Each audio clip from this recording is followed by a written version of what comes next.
नमस्कार, मैं अश्विनी श्रीवास्तव। आप देख रहे हैं महाराजगंज एक नई सोच। बगल में एक तस्वीर आप देख रहे होंगे। 23 तारीख को यूपीपीसीएस की रिजल्ट आई थी, जिसमें इन्होंने बहुत ही अच्छा रैंक हासिल किया। और कहीं ना कहीं एक मिसाल का प्रतीक है समाज में। जो बहुत लोग कहते हैं लड़कियां कुछ नहीं कर पाती हैं, बहुत लोग ऐसे कहने वाले हैं, उनके लिए मिसाल है, उनके लिए एक मुंह पे तमाचा है। तो इनसे जानने का कोशिश करेंगे और जानने का प्रयास करेंगे कि आखिरकार कितनी समस्याएं आई और क्या क्या इनको इस दौरान देखना पड़ा। सारी चीजों पे चर्चा करेंगे, इनसे जुड़ते हैं। Congratulation Shweta. Thank you so much. सबसे पहले ये जानना चाहेंगे कि आपको की कितनी रैंक थी और किस पद पे आपके चयन हुआ है। जी, मेरा रैंक 11 है और मैं एसडीएम के पोस्ट पे सेलेक्ट हुई हूँ। अच्छा, एसडीएम की पोस्ट पे हुँ, सेलेक्ट होके देश की सेवा करनी है। बिल्कुल। अच्छा श्वेता, क्या सोच के आपने यूपीएससी यूपीपीसीएस का एग्जाम दिया? ये कोई रैंडम थॉट थॉट नहीं था। मैं बचपन से ही इस चीज़ के बारे में सोच रही हूँ क्योंकि हमेशा से पापा ने ये थॉट दिमाग में डाला था कि तुम्हें हम्म। सिविल सर्विसेज़ ही करना है। तो कहीं न कहीं मेरे दिमाग में बहुत पहले से ये चीज़ क्लियर थी कि मुझे यही करना है। तो इसमें हम्म। ऐसा कोई रैंडम थॉट नहीं था। अच्छा, इंस्पायर कौन है? हुँ। पिताजी ही हैं? हाँ, पापा पापा ही हैं इंस्पिरेशन। अच्छा, कितने साल की उम्र में ये लगा कि हाँ यूपीपीसीएस का ही एग्जाम देना है? एक्चुअली जब मेरा 12th कंप्लीट हुआ और मैं ग्रेजुएशन में गई, तभी से कहीं न कहीं मुझे इस चीज़ का था कि मुझे यही करना है। इसीलिए मैंने बीए परस्यू किया और एमए कंप्लीट किया और एमए के दौरान ही मैं कहीं न कहीं प्रिपरेशन में लग गई थी। अ, हम्म। पर उसके बाद फिर मैंने फुल फ्लेजेड दिया है टाइम इसको। हम्म। और एमए ग्रेजुएशन के कितना? मीनवाइल भी मैं काफ़ी एक्टिव थी हम्म। हम्म। इस प्रोसेस में। हुँ। अच्छा, ग्रेजुएशन कितना दिन हो गया? और मैंने 2018 में कंप्लीट किया है। अच्छा, और अगर कहा जाए तो मास्टर डिग्री 2020 में फाइनल हो गया? नहीं, नहीं, एक्चुअली मैंने 2 साल का गैप लिया था क्योंकि तब भी मेरे दिमाग में कहीं न कहीं था कि मेरे को देना चाहिए, तो मैंने यूपीएससी का अटेम्प्ट दिया था। अच्छा। तो मेरा यूपीएससी में सिलेक्शन नहीं हुआ, तो फिर मैंने एमए के मीनवाइल यूपीपीसीएस की तैयारी करी और फिर हम्म। मैंने यूपीपीसीएस का अटेम्प्ट दिया, देन हम्म। पूरा प्रोसेस कंप्लीट किया और सिलेक्शन लिया। कितने अटेम्प्ट आपने एग्जाम दिया? यूपीएससी का तो मैंने 2 अटेम्प्ट दिया है और पीसीएस का भी मैंने 1 अटेम्प्ट उसी मीनवाइल दिया था, तो वो एक सीरियस अटेम्प्ट नहीं था। मतलब like just I tried it. Then ये वाला अटेम्प्ट था और इसमें मैंने फुल फ्लेजेड तैयारी की थी, तो एक बार में ही फिर pre, mains and then interview पूरा प्रोसेस हम्म। था। मतलब कुल हुँ, मिला जुला के ये है कि आपने 3 अटेम्प्ट दिया, 3 अटेम्प्ट में नहीं हुँ। क्लियर हो पाया? नहीं, इसके इसके 3 अटेम्प्ट नहीं थे। अच्छा। यूपीएससी के अटेम्प्ट्स थे एंड देन आफ्टर दैट इस यूपीएससी के मीनवाइल मैंने 1 अटेम्प्ट इसका दिया था। Then hmm. आफ्टर दैट मैंने फिर से अटेम्प्ट किया और इस अटेम्प्ट में सब कुछ फाइनल था। मतलब कुल मिला जुला के तो 2 कह आपने। सकते हैं आप, 2 कह सकते हैं यूपीपीसीएस का। हाँ, हाँ। तो जब 2 दिया तो ऐसा नहीं, प्रेशर कुछ नहीं आया घर वालों से, या फिर अपने मन में ये कुछ नहीं आया कि यार एक बार दिया, 2 बार दिया और नहीं सेलेक्ट हो पाया, छोड़ो यार जाने दो, क्या कर रहे हैं? नहीं, नहीं, ऐसा ऐसा थॉट नहीं आया, डिमोटिवेशन आता है और यूपीएससी जब नहीं क्लियर हुआ तो काफ़ी डिमोटिवेट मैं हो गई थी। पर पापा को हमेशा हमेशा से ट्रस्ट था कि तुमको करना ही है और तुम ज़रूर करोगी। और हम्म। बचपन से मैं तुम्हें यही थॉट दे रहा हूँ, तो डेफ़िनेटली मुझे पता है कि तुम वहाँ तक पहुँचोगी। तो हम्म। पापा के सपोर्ट की वजह से और मेरे 2 कज़िन ब्रदर्स भी हैं, वो लोग दिल्ली में प्रिपरेशन कर रहे हैं। उन्होंने भी अच्छा। मुझे मीनवाइल काफ़ी सपोर्ट किया और बहुत हम्म। गाइड किया। तो हम्म। और मेरी जो फ्रेंड है, उसकी वजह से भी काफ़ी मुझे पुश मिला। देन इन लोगों के गाइडेंस और सपोर्ट की वजह से मैं ऐसी थी कि नहीं मुझे करना ही है, तो मैं कंटिन्यूड रखी अपनी प्रिपरेशन मीनवाइल। जैसा कि अभी आपने कहा कि फ्रेंड, किसी फ्रेंड की जिक्र किया हुँ, आपने, तो हुँ। कैसा रोल था? कुछ ऐसा बताइए, कैसा रोल था उनका? अ मेरी फ्रेंड का नाम साक्षी तिवारी है, वो भी मेरे साथ प्रिपरेशन के प्रोसेस में थी हुँ, और हुँ। अभी भी वो प्रिपेयर कर रही है और उसका हुँ, रोल मेरी लाइफ में तो बहुत पॉज़िटिव रहा है। ऐसा कहते हुँ, हैं कि लाइक मतलब अगर आपके पास एक अच्छा दोस्त हो, तो चीज़ें बहुत आसान हो जाती हैं। तो hmm, she had been my constant throughout my journey.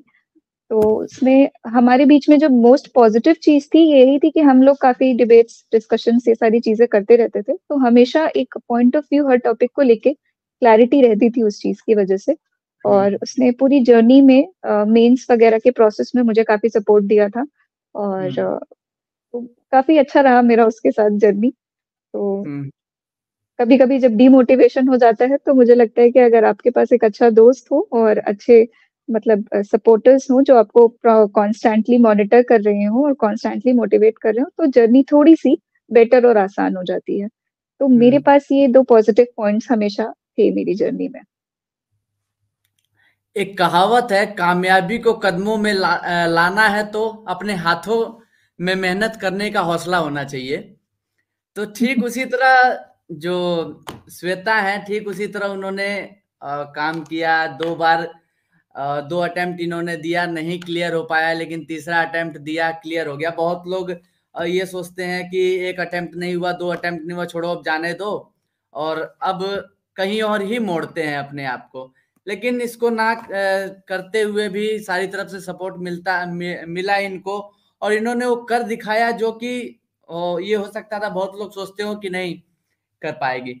अच्छा श्वेता एक सवाल और है कि जैसे बहुत लोग ये सोचते हैं कि बीए किया चाहे एमए किया, तो बीए एमए करके किसी प्राइवेट कोई प्राइवेट जॉब कर लेंगे या फिर कुछ ऐसा कर लेंगे, तो उनको क्या कहना है कि आपने तो कुछ और ही सोच के किया इसको? नहीं, मैंने एक्चुअली प्राइवेट सेक्टर में जाने का कभी सोचा नहीं। हुँ, हुँ। मुझे एक्चुअली पर्सनली मैं कॉर्पोरेट लाइफ में मुझे लगता है मैं उतना फिट नहीं हो पाती। तो हुँ, दैट्स व्हाई मैंने कभी भी प्राइवेट लाइफ का उतना सोचा नहीं है। मुझे हमेशा से ये था कि मुझे यही करना है और इसको ध्यान में रखते हुए ही मैंने अपना बीए और एमए परस्यू किया था। और अच्छा। मैंने मैंने उसके बाद एमए के बाद नेट भी क्वालिफाई किया है पॉलिटिकल साइंस से। तो ऑल दिस मीनव्हाइल मेरा हमेशा से थॉट प्रोसेस क्लियर था कि करना तो यही है। तो मैंने कभी भी प्राइवेट की तरफ कभी भी अपना अटेंशन डाइवर्ट नहीं किया है। हुँ। अच्छा हुँ। श्वेता कभी ये सोचा था क्या कि मेरा अगर सिविल सर्विस में अगर क्लियर नहीं हो पाया, तो सेकंड कुछ ऑप्शन लेके चली थी क्या आप? नहीं ऐसा कुछ मेरे दिमाग में तो नहीं था कि नहीं क्लियर होगा। मुझे ऐसा था कि मैं इतनी मेहनत कर रही हूँ तो कभी न कभी तो मुझे जो चाहिए वो मिलेगा। अदरवाइज़ हुँ, अगर नहीं भी होता तो भी आई थिंक टीचिंग एक नोबल प्रोफ़ेशन है तो मैं वो हाँ, परस्यू करती दैट्स व्हाई मैंने नेट क्वालिफ़ाई किया था हाँ, हाँ, इस हाँ। ईयर। तो वो मुझे था कि अगर ये नहीं तो फिर टीचर बनना प्रेफ़र करूँगी, बच्चों को हाँ, गाइड करूँगी और कुछ बच्चों की ज़िंदगी बनाऊँगी। तो यही था मेरा। लेकिन वहाँ बच्चों की ज़िंदगी तो इससे बनेगी ही बनेगी, क्योंकि एक जो सिविल सर्विस होता है, वो मतलब एसडीएम की जो पोस्ट होती है, वो लगभग अगर देखा जाए अगर आपको एक क्या सब डिवीज़न दिया जाता है, तो सारी चीज़ें उसमें आ जाती हैं। तो बच्चों पे ही ध्यान नहीं, बहुत जगह ध्यान जाएगा कोशिश ये किया जाएगा कि कई चीज़ों को ठीक किया जाए। अच्छा, बिल्कुल, आपने बिल्कुल। अपनी पढ़ाई कहाँ से शुरू की? गाँव से शुरू की या फिर शहर से शुरू की 1 टू 10th?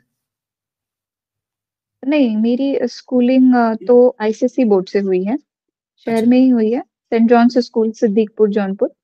वहाँ से मेरी 12th तक कंप्लीट स्कूलिंग हुई है। उसके बाद मैंने बीए किया है देन फिर मैंने एमए किया है पॉलिटिकल साइंस से, फिर मैंने नेट क्वालिफाई किया है और अभी मैंने यूपीपीसी क्वालिफाई किया है। हुँ। तो यही रही है मेरी पूरी जर्नी। अच्छा और ग्रेजुएशन? ग्रेजुएशन मैंने वीर बहादुर सिंह पूर्वांचल यूनिवर्सिटी से कंप्लीट किया, अच्छा, अच्छा जौनपुर जो पूर्वांचल जौनपुर में। यूनिवर्सिटी है। हुँ। जी, जी, जी, यानी मतलब कुल जौनपुर। मिला-जुला के ये है कि माता-पिता के साथ रहते हुए आपने पढ़ाई को रखा। हाँ, मोस्टली बस मैं मीनवाइल जब प्रिपरेशन थोड़ा-सा एक लेवल अप हो गई थी, तो मैं प्रयागराज में मैंने टेस्ट सीरीज़ वगैरह के लिए मैं गई अच्छा। थी, तो मैं वहाँ भी रही हूँ। हाँ हाँ, जी, हाँ। तो मतलब वहाँ वहाँ पे भी जब मैंने हाँ, बोलिए।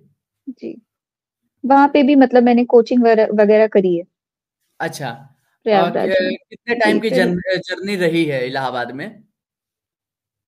इलाहाबाद में मैं कुछ लगभग आई थिंक 2 ढाई साल रही हूँ। हुँ। अप डाउन के साथ मतलब कांस्टेंट नहीं रही हूँ बट हाँ, हाँ, हाँ, रही हाँ। हूँ। अच्छा, अ, तो वहाँ क्या कोचिंग वगैरह किया था आपने? जी, मैंने जेआईएस से कोचिंग लिया था अच्छा। यूपीएससी के लिए। After hmm. दैट उसके बाद मैंने टेस्ट सीरीज़ जब मेरा प्री क्वालीफाई हुआ था, तो मैंने टेस्ट सीरीज़ के लिए भी जेआईएस को प्रेफ़र किया था और अच्छा। Online courses online test series भी मैंने ले रखी हुँ। थी। इसी अच्छा तरीके से हमने बताइए, किया। क्या तैयारी के लिए कोचिंग बहुत आवश्यकता होती है क्या कोचिंग की? ये मुझे लगता है कि ये हर जो भी एस्पिरेंट्स हैं, उनकी पर्सनल चॉइस पे डिपेंड करता है। अच्छा। कुछ लोगों के लिए आई थिंक इट्स कन्वीनिएंट कि आप कोचिंग लो, अगर उन्हें एक प्रॉपर गाइडेंस चाहिए, प्रॉपर तरीका चाहिए चलने के लिए या फिर ये समझना है कि क्या पढ़ें या क्या ना पढ़ें। बाकी हुँ। मैं ऐसा मानती हूँ कि कुछ लोग ऐसे भी हैं जो लोग बिना कोचिंग के इस चीज़ को करते हैं और अल्टीमेटली काम यही आता है कि आप सेल्फ स्टडी कर रहे हो या नहीं कर रहे हो। इट्स ऑल लाइक कि आप कितना ज़्यादा खुद को समय दे रहे हो या अपनी खुद की पढ़ाई को समय दे रहे हो। तो even hmm. If you pursue coaching it's very important कि आप सेल्फ स्टडी करें। तो मेरा ऐसा मानना है कि अगर आप सेल्फ स्टडी से भी कर सकते हो तो बहुत अच्छी बात है। बाकी हाँ, मैं ये कहूँगी कि टेस्ट सीरीज़ का काफ़ी महत्व होता है। क्योंकि हाँ। टेस्ट सीरीज में जो भी फीडबैक मिलता है, उससे हमें काफ़ी इनसाइट मिलती है कि हमारा स्ट्रॉन्ग क्या है, वीक क्या है, हमें कहाँ पे थोड़ी और मेहनत करनी चाहिए। तो टेस्ट सीरीज ज़रूर लें, हुँ। डेफ़िनेटली लें। अगर आप मान लीजिए नहीं हैं उस जगह पे जहाँ पे कोचिंग का सारा सेंटर्स है, तो कोशिश करें कि ऑनलाइन ले लें टेस्ट सीरीज। हुँ। हुँ। बाकी ऐसा कोई हार्ड एंड फास्ट रूल मुझे नहीं लगता है कि आपको कोचिंग लेनी ही चाहिए फॉर बेसिक कोर्सेज़। अच्छा, इसके अंदर क्या हिंदी, इंग्लिश का भी कोई बहुत झमेला होता है क्या? अ, इट्स लाइक कि हाँ, जैसे कि आप क्या मीडियम प्रेफ़र कर रहे हो, बहुत लोग हिंदी प्रेफ़र करते हैं, बहुत लोग इंग्लिश प्रेफ़र करते हैं, मेरा इंग्लिश मीडियम था। बट ऐसा कोई बैरियर नहीं है कि अगर आप हिंदी मीडियम से हो तो कोई इश्यू आएगा, क्योंकि हुँ। हम अगर यूपीएससी टॉपर्स की भी बात करें, तो इधर बीच ये आप देखेंगे कि काफ़ी सारे बच्चे जो हिंदी मीडियम से हैं, वो भी आगे आ रहे हैं और उनका भी सिलेक्शन हो रहा है और यूपी पीसीएस में भी ये चीज़ आपको देखने को मिलेगी। कि हिंदी मीडियम के बच्चे भी अच्छा परफ़ॉर्म कर रहे हैं। तो हुँ। ऐसा मुझे नहीं लगता कि कोई बैरियर है, इट्स ऑल अबाउट कि आप जो भी बोल रहे हो या जो भी आप आंसर्स में लिख रहे हो, उसको करेक्टली एक्सप्रेस करो। उसका जो लैंग्वेज है वो ल्यूसिड हो, वो सिंपल हो, बहुत कॉम्प्लेक्स ना हो। इट डज़न्ट मैटर कि आपने हिंदी में लिखा है या इंग्लिश में लिखा है, आपका प्रेज़ेंटेशन अच्छा होना चाहिए। हुँ। हुँ। अच्छा, ये जो एग्ज़ाम जब आप देने गई एग्ज़ाम अपना इसका, तो क्या हेजिटेशन कुछ ऐसी थी? किस तरह से जब आप एग्ज़ाम देने गई? इंटरव्यू में। नहीं, नहीं, मैं एग्ज़ाम की बात कर रहा हूँ। जब आपने अच्छा, एग्ज़ाम अच्छा। नहीं हाँ, हाँ, बिल्कुल, नर्वसनेस तो काफ़ी रहती है कि पता नहीं सही किस तैयारी तरह हुई है या नहीं, कंप्लीट हाँ, तैयारी हुई है या नहीं। इन हाँ। सब चीज़ों का फ़ियर तो रहता ही है, बिल्कुल दिमाग में था। हुँ। पर मुझे लास्ट-लास्ट तक ये हो गया था कि मुझे जो करना था, वो मैं अब कर चुकी हूँ। तो हुँ। इट्स फाइन, जो भी रिज़ल्ट होगा मुझे एक्सेप्टेबल होगा क्योंकि हुँ। एट लास्ट मुझे मुझे जो परफ़ॉर्म करना है, मैं बस उतना ही कर सकती हूँ। उसके हुँ। बाद जो रिज़ल्ट होगा, वो तो मेरे हाथ में बिल्कुल भी नहीं है। तो हुँ। हुँ। नर्वस थी, पर लास्ट-लास्ट तक आई वाज़ लाइक कि ठीक है मैंने अपना 100% दे दिया है, अब जो भी रिज़ल्ट होगा मैं एक्सेप्ट कर लूँगी, हुँ। ऐसा था। तो ऐसा हो मतलब पता लग गया था क्या कि हाँ, सिलेक्शन हो जाएगा? नहीं, ऐसी कोई असम्पशन नहीं थी मेरे दिमाग में कि सिलेक्शन हो ही जाएगा। जब हाँ। मेरा मेंस का मैंने एग्ज़ाम दिया था तो मुझे थोड़ा-सा डाउट था, क्योंकि पेपर 5 और 6 जीएस का थोड़ा टफ आया था, तो आई वाज़ लिटिल स्केप्टिकल कि पता नहीं उतना अच्छा हुआ है या नहीं है या बाकियों का शायद मे बी ज़्यादा बेटर हो गया है। हुँ। पर जब मेंस क्वालीफाई हुआ तो हाँ, फिर मुझे थोड़ा कॉन्फिडेंस था कि ठीक है, अब शायद चीज़ें हो जाएँगी ईज़िली। हुँ। तो इंटरव्यू प्रोसेस काफ़ी स्मूथ रहा था मेरे लिए, तो हाँ। वो काफ़ी सही फ़ेज़ था। मतलब इंटरव्यू में बहुत ज़्यादा हेजिटेशन नहीं थी, कोई प्रॉब्लम नहीं हुई? नहीं इनिशियली थी कि मुझे ये डर था कि मे बी पैनल में काफ़ी टफ क्वेश्चन्स पूछेंगे या फिर ऐसा हुँ। कुछ कि डिमोटिवेट हो जाएँगे। बट मेरा जो पैनल था वो बहुत कोऑर्डिनेटिंग पैनल था। उन्होंने बहुत कंफर्टेबली क्वेश्चंस किए और बहुत कंफर्ट फील कराया। बहुत कॉर्डियल था वहाँ पे माहौल, बिल्कुल भी ऐसा कोई प्रॉब्लम नहीं हुई मुझे। तो एक ऐसा माहौल था कि बेसिकली वो सिर्फ आपसे बातचीत कर रहे हैं। तो हुँ, वो चीज़ बहुत अच्छी थी और उससे मुझे काफ़ी फ़ायदा हुआ और मेरा इंटरव्यू काफ़ी अच्छा हुआ था हुँ। अ, अच्छा यूपीपीसीएस में। हाँ, इंटरव्यू के दौरान कोई ऐसा क्वेश्चन था क्या कि आपको लगता है कि बोलना चाहिए लेकिन आप बोल नहीं पा रही थी उस इंटरव्यू के आंसर? हाँ, एकाक सिचुएशन बेसिकली तो वैसे ज़्यादा फैक्ट बेस्ड इंटरव्यू मेरा नहीं था। मेरा पॉलिटिकल साइंस सब्जेक्ट है तो मोस्टली क्वेश्चंस वही डाइवर्टेड थे। तो वो हुँ, क्वेश्चंस तो मेरे लिए काफ़ी ठीक थे आंसर करने में। मुझसे कुछ 3-4 सिचुएशन बेस्ड भी क्वेश्चंस पूछे गए थे तो इनिशियली मैं थोड़ा-सा नर्वस थी तो एक सिचुएशन बेस्ड क्वेश्चन का मुझे ऐसा लगता है कि शायद मैंने थोड़ा कम सैटिस्फैक्टरी आंसर दिया है। रेस्ट ऑफ दी जो भी सिचुएशनल क्वेश्चंस थे, मैंने मुझे लगता है ठीक आंसर दिए हैं। तो तो थोड़ा-सा ये ऐसा बता ही दीजिए था जो कि क्वेश्चन था वो हमारे दर्शकों को एक बार बताइए? क्वेश्चंस कुछ ऐसे थे कि एक क्वेश्चन था कि अगर आप एसडीएम बन जाती हैं तो फ्लड अगर आता है आपके एरिया में तो आप कैसे मैनेज करेंगे? तो this hmm, was I think एक काफ़ी आंसरेबल क्वेश्चन था तो इसको तो मैंने डील कर लिया था।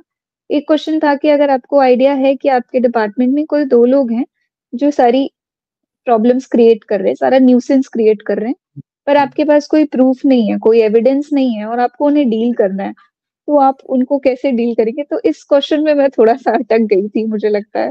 इसमें हाँ, मेरा थोड़ा-सा परफॉर्मेंस कम ठीक था। हाँ, rest I think it was fine. बाकी और सब चीज़ ठीक थी। अच्छा हाँ, बाकी इंटरव्यू के फैक्चुअल था। हुँ, हुँ। इंटरव्यू के बाकी दौरान जो फैक्चुअल क्वेश्चन्स थे। अच्छा, अच्छा। और इंटरव्यू के दौरान जो बच्चे इंटरव्यू देने जाते हैं, उनको किस-किस चीज़ों का ध्यान रखना चाहिए? इंटरव्यू के दौरान मुझे ऐसा लगता है कि सबसे इम्पोर्टेंट यही है कि आप कॉन्फिडेंट रहें। दूसरा, अपनी ड्रेसिंग पे ठीक-ठाक ध्यान दें, प्रॉपरली ड्रेस हो, जो एक फॉर्मल तरीका है ड्रेस होने का, वो रखें और इट्स मोर इम्पोर्टेंट कि आपने अपना कॉन्फिडेंस वियर किया है उस टाइम पे। और तीसरी बात मुझे जो इम्पोर्टेंट लगती है वो ये है कि जो भी आपकी पर्सनैलिटी है, उसको कोशिश करें कि आपके वर्ड्स में रिफ्लेक्ट हो और हुँ, बहुत हम्बल रहें। बिल्कुल अगर आपको ऐसा लगता है कि कोई क्वेश्चन आपको नहीं आ रहा है, तो उसको बिल्कुल दिल पे लेने की ज़रूरत नहीं है या इसको ईगो पे लेने की ज़रूरत नहीं है। हम्बल होके सॉरी बोलें और आगे के क्वेश्चन की तरफ ध्यान दें।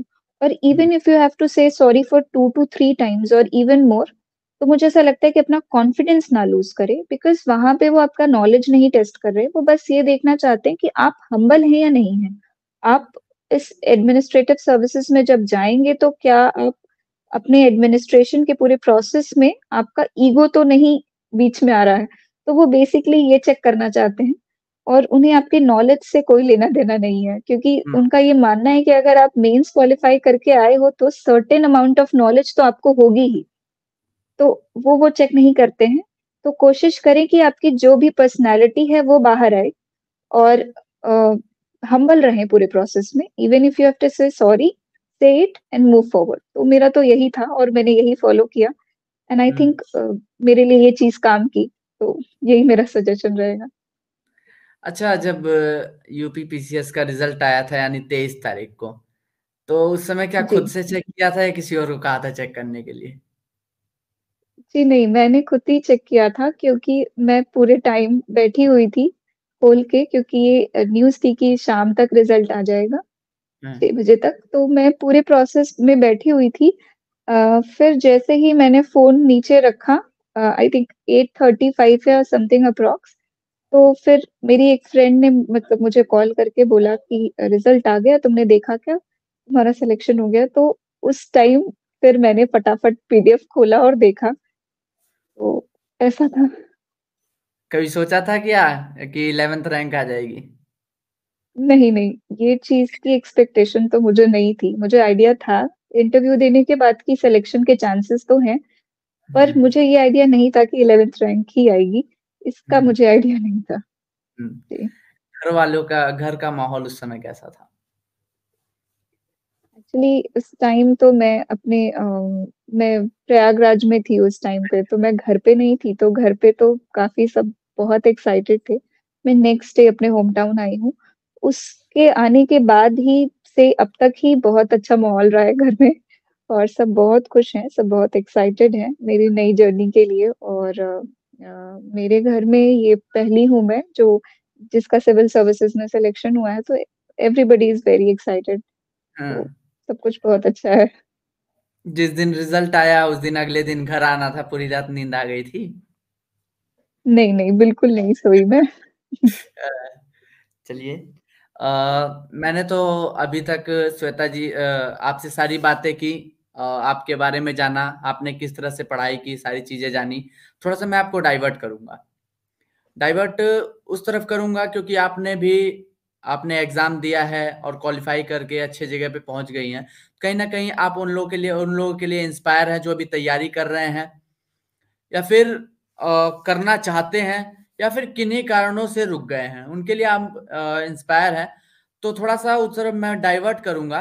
पहला मेरा सवाल ये रहेगा उसको लेकर कि क्या कारण रहता है जो बी बच्चे यूपी पीसीएस का एग्ज़ाम देते हैं या स्टेट का एग्ज़ाम देते हैं, फिर क्वालीफाई नहीं हो पाते, क्या कारण रहता है? मेरा ऐसा मानना है कि जो भी इस फ़ील्ड में आता है, आई हुँ, थिंक हर कोई एक थॉट प्रोसेस ही लेकर आता है और हुँ, हर कोई अपने लेवल पे मेहनत करता है हुँ, और हो सकता है कि कहीं थोड़ी बहुत भूल-चूक हो जाती है क्योंकि पहले भी मेरे जो अटेम्प्ट्स नहीं हुए हैं, मेरा ऐसा मानना है कि कहीं न कहीं मैं रिविज़न में लैकिंग थी हुँ, और इट्स इम्पोर्टेंट कि आप जो भी रिसोर्स पढ़ रहे हैं, यूजुअली लोग अपने रिसोर्सेज़ को बहुत डाइवर्सिफ़ाई कर देते हैं। एक ही सब्जेक्ट की 4-4 किताबें हैं और बहुत सारे कोचिंग्स के नोट्स हैं। तो मुझे ऐसा लगता है कि कोई भी नोट्स या कोई भी बुक परफेक्ट नहीं होती है और के कोई भी ऐसी किताब नहीं बनी है सिविल सर्विसेज के लिए जो परफेक्टली हर एक क्वेश्चन का आंसर देती हो, जो भी पूछा जाता है। तो मेरा ये मानना है स्टिल देन हमेशा एक रिसोर्स ही प्रेफ़र करें और अगर बहुत लग रहा है तो ठीक है 2 रख लें बट उससे ज़्यादा अपने रिसोर्सेज़ को बिल्कुल भी डाइवर्सिफ़ाई ना करें। और हुँ, जब भी मेरा ऐसा मानना है कि जो मेरे अर्लियर अटेम्प्ट्स थे जिनमें मैं नहीं क्वालीफाई कर पाई थी यूपीएससी, यूपीएससी क्वालीफाई ना कर पाने का सबसे बड़ा मुझे लगता है जो मेरा इश्यू था कि मैं अपने रिसोर्सेज़ को थोड़ा डाइवर्सिफाई कर देती थी। मुझे लगता था कि शायद इसमें ये कमी है, मैं ये पढ़ लेती हूँ, इसमें ये कमी है, मैं वो भी पढ़ लेती हूँ। और अल्टीमेटली रिविज़न लैकिंग हो जाता है लास्ट में, हुँ, क्योंकि हुँ, सब कुछ रिवाइज़ करना लास्ट में it's just next to impossible. तो उसकी वजह से आपका अटेंशन डाइवर्ट होता है और आप क्वालीफाई नहीं कर पाते हो। तो हुँ, अच्छा हुँ, होगा कि अगर हम एक ही सोर्स को पढ़ें, जो भी हमें ट्रस्टेड लगता है, हम उसी सोर्स को पढ़ें और उसको कॉन्स्टेंटली बार-बार रिवाइज़ करें। क्योंकि रिविज़न आई थिंक रिविज़न और कंसिस्टेंसी 2 ही मोस्ट इम्पोर्टेंट चीज़ें हैं, जो सिविल सर्विसेज़ में important it's not about intellect at all कि आप बहुत ज़्यादा इंटेलिजेंट हो या आपका बहुत अच्छा आईक्यू लेवल हो। आई जस्ट थिंक कि आपको कंसिस्टेंट होने की ज़रूरत है, जितनी मेहनत करने की ज़रूरत है, उतनी मेहनत उसमें डालें और मेहनत के बारे में कहना चाहूँगी कि 17 से 18 घंटे पढ़ने की बिल्कुल भी आवश्यकता नहीं है। मैंने इतनी पढ़ाई नहीं की थी। मेरा एवरेज 8 टू 9 आवर्स प्री में रहता था और उसके बाद मैंने 9 से 10 घंटे या कभी अगर डिमांड है एग्ज़ाम की तो मैं 11 कर देती थी। उससे ज़्यादा मुझे लगता है कि इसमें डालने की ज़रूरत नहीं है समय क्योंकि एक मोस्ट इम्पोर्टेंट चीज़ ये है कि ये जर्नी बहुत लंबी है। इसमें हुँ, काफ़ी टाइम लग जाता है, काफ़ी वक़्त लग जाता है, तो अगर हम डेली बेसिस पे अपनी बॉडी को इतना एग्ज़ॉस्ट करेंगे तो definitely it's a, very like important कि आप बिल्कुल भी रिफ्रेश तो हो नहीं पाओगे और ना ही आप सफिशिएंट रेस्ट बॉडी को दे पाओगे। तो जो भी आप पढ़ोगे वो रिटेन नहीं होगा। तो हुँ, मेरा हमेशा से यही था कि इट्स मोर इम्पोर्टेंट कि आप जो भी पढ़ रहे हो वो रिटेन रहे, वो याद रहे। इसलिए ज़्यादा से ज़्यादा रिविज़न करें, अपने कंटेंट को लास्ट में कट शॉर्ट करें। जब हुँ, एग्ज़ाम आए तो ये इम्पोर्टेंट है कि आपके पास छोटे-छोटे फ्लैश कार्ड्स हों, जो आप अपने वॉल पे या जहाँ भी आप पढ़ रहे हो उनको वहाँ चिपकाएँ और उसको बार-बार देखें, बार-बार रिवाइज़ करें और मैप का इस्तेमाल करें। मैप में चीज़ें प्लॉट करने से काफ़ी चीज़ें विजुअलाइज़ हो जाती हैं और ईज़ी हो जाता है प्रोसेस। तो ये सारी चीज़ें थी जो मैंने यूपीपीसीएस के अटेम्प्ट में ट्राई किया था and it worked for me. So maybe it may not work for others, but I think revision is something which will work for everyone. तो वो तो बिल्कुल करते रहना चाहिए और कंसिस्टेंट रहें और प्रॉपर रेस्ट के साथ पढ़ते रहें, तो बिल्कुल आई थिंक पॉसिबल है करना। और सोएं 20 घंटा। हाँ? सोना है बीस नहीं, घंटा नहीं, बिल्कुल, बिल्कुल भी नहीं। 20 घंटा क्या सोएंगे? इतना हम्म, टाइम आपके पास बचता ही नहीं है। अगर आप 10 से 12 घंटे पढ़ ही रहे हो तो मुझे नहीं लगता कि आपके पास इतना टाइम है कि आप इतना सोओगे। बाकी काम भी करने हैं, तो ऐसा कुछ नहीं है। अच्छा, नोट्स वगैरह की किस तरह से ध्यान रखनी चाहिए? नोट्स वगैरह कैसे तैयार करने चाहिए? नोट्स के लिए तो प्री में मैंने एज़ सच कोई बहुत ज़्यादा नोट्स नहीं बनाई थी। हम्म, अ, मैंने घटना चक्र की पूर्वालोकन की एक सारे सब्जेक्ट्स की बुकलेट्स आती हैं, मैंने वही पढ़ा था हमेशा। हम्म, और उसके बाद अगर मेंस की बात करूँ तो मेंस में नोट्स का बहुत बड़ा रोल है। जो भी सिलेबस में पॉइंटर्स हैं, उस हर पॉइंटर पे आपके पास कुछ नहीं तो एटलीस्ट 1 पेज की एक माइंड मैप के फॉर्म में नोट्स होनी चाहिए। और मैंने हम्म, उसी प्रोसेस के थ्रू पढ़ाई की थी। और जो भी चीज़ें आपको किताबों में नहीं मिल रही हैं, अच्छा होगा कि आप गूगल करें और बहुत सारी कोचिंग्स के लिंक आ जाते हैं। अगर आप पीछे यूपीएससी डाल दें तो, टॉपिक के पीछे यूपीएससी डाल दें तो, बहुत सारी कोचिंग्स के लिंक्स खुल जाते हैं, बहुत सारे आर्टिकल्स खुल जाते हैं। उनमें से कोई एक आर्टिकल जो आपको ल्यूसिड लगे, सिंपल लगे, उनसे आप अपना नोट्स बनाएँ। सारे लिंक्स को ना पढ़ें क्योंकि उससे काफ़ी टाइम वेस्टेज होता है। और उसके थ्रू अपनी नोट्स बनाकर एक प्रिसाइज़ नोट्स हर चीज़ की रखें। बस इम्पोर्टेंट ये है कि आप जब भी करंट अफेयर्स पढ़ें या न्यूज़पेपर पढ़ें या मंथली मैगज़ीन जो भी मतलब आपको कंफर्टेबल लगे, उनसे आप रेलेवेंट एग्ज़ाम्पल्स निकाल के और डेटा और फैक्ट्स डाल के हर टॉपिक पे रखें। और जैसे हम्म, एग्ज़ाम की डिमांड है, उसको समझने के लिए बहुत ज़रूरी है कि आप जब भी नोट्स बनाएँ, पहले क्वेश्चन पेपर देखें। पीवाईक्यू देखें, उनको समझें कि किस तरीके के क्वेश्चन्स यूपीपीसीएस पूछना चाहती है या कैसे आंसर्स हमसे एक्सपेक्ट कर रही है। अगर आप उसको एक दिमाग में रख के, फ्रेम में रख के व्हाट, वेयर, हाउ ये सारी चीज़ों का आंसर कोशिश करेंगे देने की, उस फॉर्मेट में ही नोट्स बनाएँ कि एक प्रोस है, एक कॉन्स है, एक सॉल्यूशन है, एक रेमेडी है हर प्रॉब्लम का जो आपको लगता है कि एक वे फॉरवर्ड हो सकता है। उन सब चीज़ों पे अगर आप ध्यान देंगे तो और उसी फॉर्मेट में नोट्स बनाने की कोशिश करेंगे तो आपकी नोट्स काफ़ी प्रिसाइज़ बनेगी और बहुत बड़ी नोट्स नहीं बनेगी उससे। और फिर लास्ट में आपको मेंस के टाइम पे काफ़ी आसानी हो जाएगी। मैंने तो मेरा ये मानना है कि मेरा जब मेंस था तो लास्ट में मेरे पास कुछ सारे सब्जेक्ट्स मिला के कुछ आई थिंक 100 या 120 पन्ने की नोट्स थी। और मैंने वही सारी चीज़ें ऑन रिपीट पढ़ी थी और रिवाइज़ किया था और उसी के थ्रू आई थिंक पॉसिबल हुआ है मेंस निकालना मेरे लिए। तो इट वर्क्ड फॉर मी। अच्छा, रूटीन किस तरह से रखनी चाहिए? थोड़ा सा इस बारे में भी कुछ चर्चा कर लेते हैं। रूटीन किस तरह से रखनी चाहिए? रूटीन की अगर बात करें तो कुछ लोगों को रात में पढ़ना प्रेफ़रेबल लगता है, कुछ लोगों को सुबह उठ के पढ़ना प्रेफ़रेबल लगता है। तो मैं हम्म, हमेशा से सुबह वाली रही हूँ। रात में मैं इतना नहीं जग पाती हूँ, मुझसे नहीं हो पाता। तो मैं हम्म, रात की पढ़ाई प्रेफ़र नहीं करती हूँ। बाकी काफ़ी लोग हैं जो बहुत रात की पढ़ाई को प्रेफ़र करते हैं और रात-रात भर पढ़ते हैं। तो मेरा हम्म, वो कभी भी था नहीं, बचपन से हमेशा से सुबह की आदत थी, तो मैं सुबह ही पढ़ना प्रेफ़र करती हूँ। और बाकी एज़ सच मैंने कोई hard and fast time table नहीं बना रखा था। मेरा हमेशा से ये था कि मैं कुछ टॉपिक्स डिसाइड कर लेती थी कि आज मुझे ये सर्टेन टॉपिक्स खत्म करने हैं। अब ये उस पर डिपेंड करता है कि टॉपिक कितना बड़ा है या कितना छोटा है। तो उसमें जितना भी टाइम लगता था, फ्लेक्सिबिलिटी के साथ मैं उस चीज़ को करती थी। कभी-कभी ऐसा भी होता था कि वो टॉपिक मेरा 4 घंटे में खत्म हो जाता था और कभी-कभी वो इतना वास्ट होता था या उसमें इतने लेयर्स होते थे कि उसको करते-करते कभी-कभी 7-8 घंटे भी लग जाते थे कंप्लीट करने में। तो जिस तरीके का टॉपिक मैं चूज़ करती थी वो उस पे डिपेंड करता था और थोड़ा फ्लेक्सिबिलिटी भी रखती थी मैं अपनी पढ़ाई में। तो उस हिसाब से ही मैंने किया था। एज़ सच कोई बहुत हार्ड एंड फास्ट मेरा टाइम टेबल नहीं रहा है कि डेली मुझे 10 घंटे पढ़ना है या 15 घंटे पढ़ना है, ऐसा कुछ मैंने नहीं किया था। हम्म। चलिए श्वेता, ये तो हमारे साथ श्वेता थी। बाकी इनको मैं अभी तो मैंने बच्चों के बारे में जाना किस तरह से तैयारी करनी चाहिए। थोड़ा सा फिर मैं एक बार डाइवर्ट करूंगा, फिर इन्हीं के पास आते हैं। इनसे कुछ चीजें मेरी छूट गई थी, फिर और कुछ चीजें जान लेते हैं। श्वेता, किसी मूवी से इंस्पायर हुई थी क्या? जैसे कि एग्जाम्पल में ट्वेल्थ फेल। 12th फेल तो काफ़ी लेटर ऑन आई है, अभी अक्टूबर में आई है, तो मेरा तो काफ़ी पहले से चल रहा था। हाँ, मैंने मनोज सर की किताब पढ़ी थी, हाँ, अच्छा, मनोज तो सर की किताब। वो चीज़ हाँ, मैंने उनकी बुक पढ़ी थी और मुझे उनकी स्टोरी भी काफ़ी इंस्पायरिंग लगी थी। और जब भी मैं काफ़ी डिमोटिवेट हो जाती थी, तो मैं उनको 1-2 बारी कोशिश करती थी कि एक बार और पढ़ लेती हूँ, शायद थोड़ा बेटर लगेगा। तो उनकी जर्नी इतनी टफ थी कि मुझे ऐसा लगता था कि सब कुछ तो दिया है भगवान ने, फिर भी ऐसा क्यों है कि मैं नहीं कर पा रही हूँ। हुँ, तो ये मैं कहूँगी कि आपको हमेशा एक इंस्पिरेशन रखना चाहिए, उससे हुँ, आपको काफ़ी आसानी मिलती है कि हुँ, जब भी आप डिमोटिवेट हो, तो आप अगर उनकी जर्नी देखें या समझने की कोशिश करें, तो आपको काफ़ी पुश मिलता है। हुँ। तो मैंने पढ़ा था सर की बुक क्या मैंने लगता है पढ़ी श्वेता थी। क्या लगता है श्वेता सिंह पे भी डॉक्यूमेंट्री बननी चाहिए? नहीं है, ऐसा कुछ अभी तो नहीं है।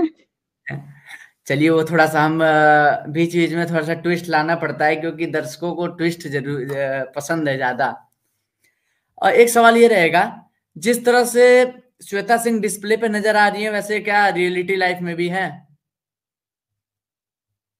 लाइक आप किस सेंस में पूछना चाहते हैं? जैसे जैसे मेरा कहना ये है कि इतनी जुझारू और इतने अच्छी तरीके से सारी चीज़ें समझाना, जब एसडीएम के पद पे आप आ जाएँगी, यानी एक सब डिस्ट्रिक्ट जब आप सँभालने लगेंगी, तो क्या ऐसे जो गुहार लगाने वाले लोग हैं और भी अनेकों सारी चीज़ें, क्या इसी तरह से उस समय भी श्वेता सिंह रहेंगी या फिर कुछ बदलाव नज़र आएगा? नहीं, एज़ सच कोई बदलाव का तो स्कोप नहीं है, क्योंकि हाँ। मेरी जैसी परवरिश रही है, मेरे पापा हमेशा से बहुत ज़्यादा सोशल वर्क करने में बिलीव करते हैं।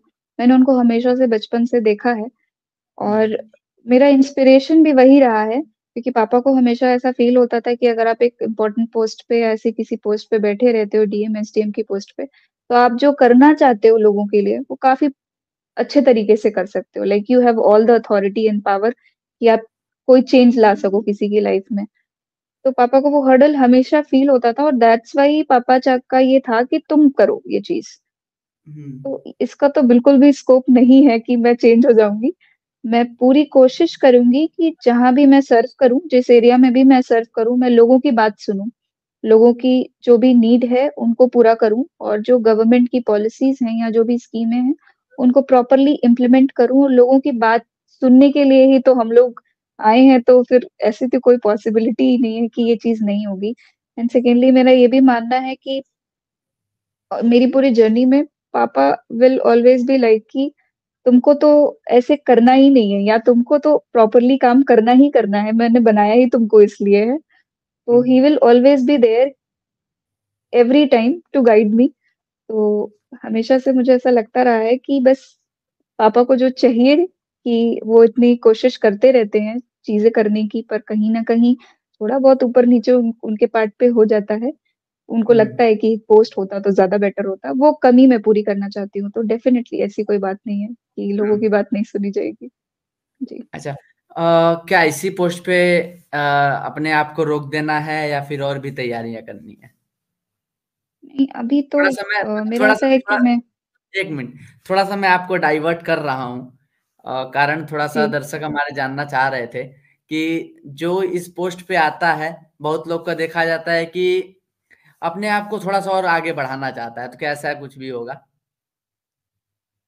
जी मेरा ये है कि मुझे इस बार का यूपीएससी का अटेम्प्ट देना है, अच्छा। क्योंकि अल्टीमेटली मैं जब इस फील्ड में आई थी, तो मेरा हमेशा से यही था कि मुझे यूपीएससी करना है, बट लास्ट के अटेम्प्ट्स में जब नहीं हो पाया और मैंने हुँ, यूपीपीसी करना स्टार्ट कर दिया था, क्योंकि थोड़ा-सा ये भी था कि मैंने उस टाइम ब्रेक लिया था। जब मैंने हुँ, ब्रेक लिया था, तो ही पापा ने बोला था कि ऐसा करो कि तुम इस बार पीसीएस भी देख ही लो प्रॉपरली। तो इस वजह से मैंने पीसीएस किया और पीसीएस क्वालीफाई हो गया। बट अल्टीमेटली मेरा जो ड्रीम है, वो यही है कि मैं यूपीएससी क्रैक करूँ और अ, आईएएस जॉइन करूँ। तो डेफ़िनिटली मैं आगे ट्राई करती रहूँगी। अच्छा माताजी का कितना योगदान रहा? पिताजी का तो आपने बताया, बहुत चीज़ें बताई पिताजी के बारे में, जी, माताजी जी, का जी, आपने जी। किया। नहीं, मम्मी का तो बहुत योगदान रहा है, क्योंकि कुछ भी कहिए जो माँ त्याग करती है उतना त्याग कोई नहीं करता। मैं कॉन्स्टेंटली घर पे भी नहीं रही हूँ, तो हमेशा मम्मी-पापा अकेले रहे हैं। तो उस प्रोसेस में मुझे ऐसा लगता है कि सबसे ज़्यादा जो अकेला पड़ जाता है वो माँ ही होती है, क्योंकि पापा तो बाहर चले जाते हैं।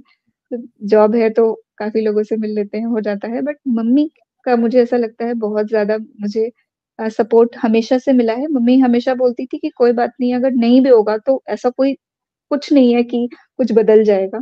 तुम कोशिश करो, अगर हो जाएगा तो बहुत अच्छी बात है और नहीं भी होगा तो भी कुछ नहीं बदलेगा, इतना परेशान होने की ज़रूरत नहीं है।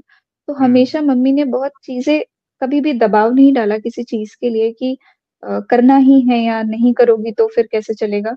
तो हमेशा मम्मी ने बहुत ज़्यादा सपोर्ट किया और बहुत प्रॉपरली कोशिश की कि मुझे पूरा माहौल मिले, जैसा मुझे माहौल चाहिए, पूरा माहौल देने की पूरी कोशिश की और बहुत त्याग तपस्या किया।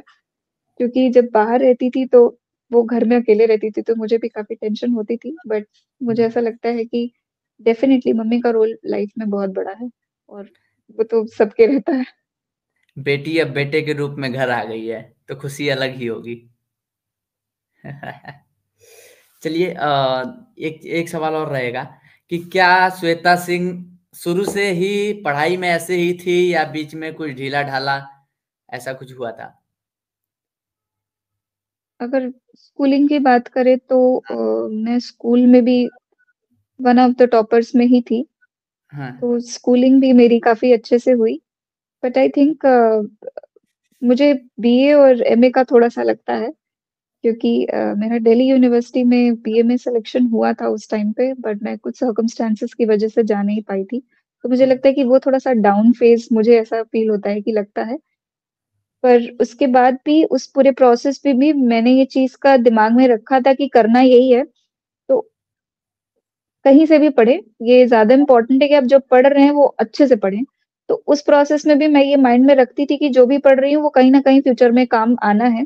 तो इस वज़ह से मुझे ऐसा लगता है कि ऐसे कोई प्रॉब्लम तो कभी नहीं रही है।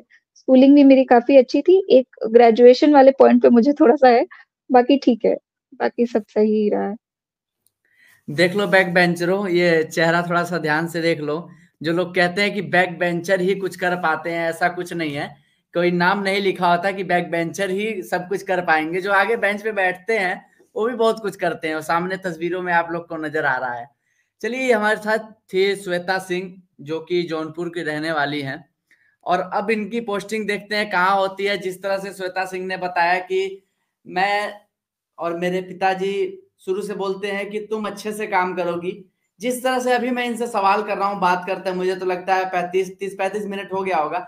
उसी तरह से अगर कुछ ऐसा लगता है कि इनके द्वारा कुछ जब पोस्ट पे तैनाती होने के बाद गलत काम किया जाएगा, तो मैं इसी तरह से सवाल करूँगा इनसे और उस समय वहाँ जाके इनसे मिलूँगा, इसी तरह से सवाल बिल्कुल, करूँगा।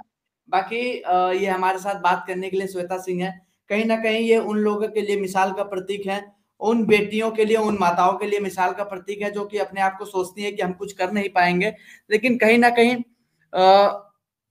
कर सकती हैं। उनके लिए मिसाल का प्रतीक है। बाकी आपसे आगे मिलते हैं। जय हिंद, जय भारत।